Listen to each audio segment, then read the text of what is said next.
Every 4 years, the world practically stops. The stadium lights fire up, the crowds roar, and over 5 billion people tune in to watch the beautiful game. Welcome to This Explainer. Now, we all love celebrating the incredible goals and the underdog champions, but today we're going to unpack the other game being played.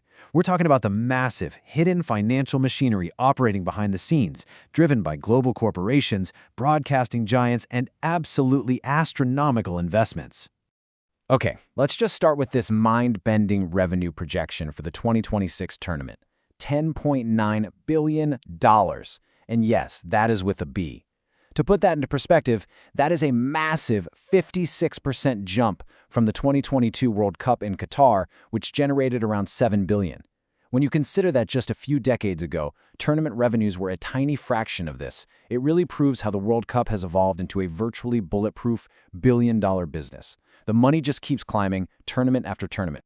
So here is our game plan for today's audit. We'll be covering 1. The billion-dollar game. 2. Massive revenue streams. 3. The host nation gamble. 4. The battle of brands. 5. Where the money goes. And finally, 6. Passion versus profit.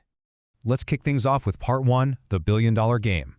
To truly understand the sheer scale of these numbers, you have to realize that the entire foundation of this business relies on one simple concept: scale. You have billions of people tuning in all over the globe, which essentially transforms a 90-minute pitch into the ultimate international billboard. Every single viewer represents economic value. For the duration of the tournament, football literally becomes a global marketplace where sponsors, broadcasters, and retailers aggressively compete for your attention. Moving right along to Part 2, massive revenue streams. So, where does all that cash actually come from? Well, the crucial point here is that broadcasting rights drive the absolute lion's share of income, projected at a record-breaking $4.2 billion. Television networks and streaming companies pay these astronomical fees because they know millions of fans are going to watch live. But what's really shifting for 2026 is that FIFA is heavily expanding its digital reach. They aren't just selling to traditional TV networks anymore, they're selling rights to platforms like TikTok and YouTube. Plus, with the tournament expanding from 32 to 48 teams, while more matches simply means more broadcast inventory to sell. Now, the sponsorship game is wild. FIFA uses a highly optimized 3-tier model to maximize corporate partnerships. Tier 1 allows massive global brands, think Coca-Cola and Adidas, to pay over $95 million for top-tier global access across all FIFA events. Then you drop down to Tier 2, which is for sponsors specific to just this exact World Cup. And finally, Tier 3 allows regional companies to buy localized visibility. It is quite literally a funnel engineered to extract maximum value from companies of all sizes. And it doesn't stop there. To help push ticketing and hospitality past the $3 billion mark for 2026, FIFA is heavily utilizing dynamic pricing. It's very similar to booking an airline flight. If demand is high, the ticket price surges. And get this, FIFA takes a 30% cut on all secondary ticket resales. So if you buy a ticket and then decide to sell it to another fan, FIFA still takes a significant slice of that transaction. It is a massive win-win for the organization. Which brings us to Part 3, the host nation gamble. Here's the catch, though. While FIFA makes billions, it's actually the host countries footing the bill to build the physical event. While the 2026 World Cup projects a $3.8 billion economic output for a host like Canada, if we look chronologically at recent tournaments, we see a starkly escalating and unpredictable price tag. Brazil spent roughly $15 billion, Russia spent $11.6 billion, and Qatar spent a jaw-dropping $220 billion. They were building entire cities, transportation networks, and stadiums virtually from scratch. And the financial hangover from that kind of spending can be incredibly severe. Looking at the data for Brazil, for example, you can see their government debt soaring from around 59% in 2014 to nearly 79% post-tournament. While governments cross their fingers for a massive boost in tourism and global visibility, the hard data proves that the gamble of hosting absolutely does not guarantee economic stability. Sometimes the long-term macroeconomic challenges far outweigh the short-term high of a month-long tournament. You know, one of the biggest financial traps for these host nations is the creation of what we call white elephants.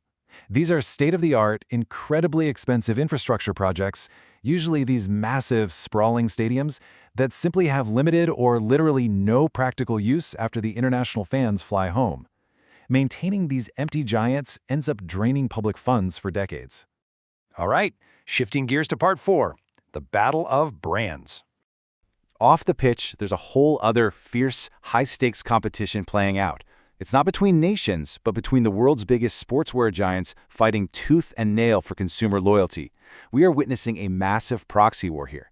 Adidas leans heavily on its deep historical ties as an official FIFA partner since 1970. They supply the official match ball and really bank on nostalgia and heritage. On the flip side, Nike plays the aggressive, disruptive interloper. Even though they aren't an official FIFA sponsor, they managed to capture a massive slice of the $10 billion World Cup advertising market through edgy, viral, star-studded campaigns that completely dominate social media.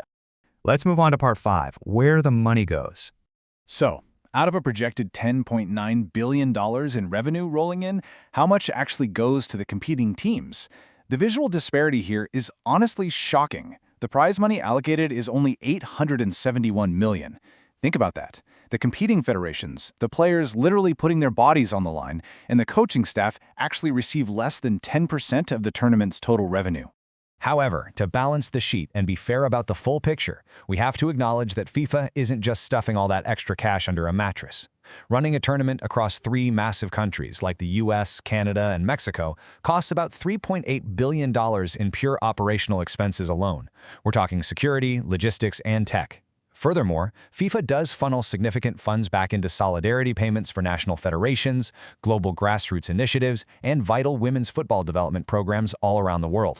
And finally, part 6, passion versus profit. When you really strip it all back, it boils down to this perfectly captured idea. The World Cup is essentially a giant international business platform disguised as a sporting event. Sure, you have the raw emotion, the tears, the national pride, but make no mistake, that 90 minutes of pure passion on the field is the exact emotional hook that sustains a finely tuned billion-dollar corporate machine. It is that very passion that makes the product so incredibly valuable to the world's biggest brands. So, we want to leave you with this thought today. As the tournament keeps expanding and the revenues continue to shatter records, is the beautiful game still primarily about pure, unfiltered passion, or has it been totally consumed by the pursuit of profit? Let us know your take down in the comments, and hey, if you enjoyed this explainer, make sure to subscribe so you don't miss our next deep dive.